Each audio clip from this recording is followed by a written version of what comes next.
click the subscribe button and also press the bell icon to get the notification of every video I upload. Hello friends, this is Android question. In this video, I will talk about the Android Pie update of Huawei Honor devices. So let's watch.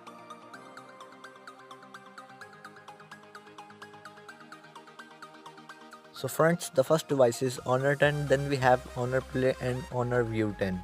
So friends, these devices are now getting Android Pie with emui 9 and this update is a global release. With this update, first thing is that you will get the latest Android version, and if we talk about other new features, so here we can see the GPU turbo is updated and it comes with optimization for 8 new games and improved system response by over 25%.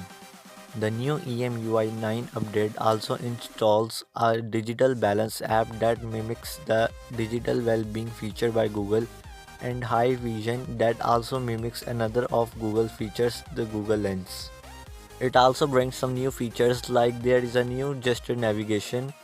Another new app is High Touch that enable users to search for something online by long pressing two fingers on an image.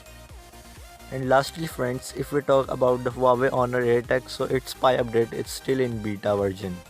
So friends, this is the latest news. I hope you will like the video, so subscribe the channel, like and share the video. Peace out.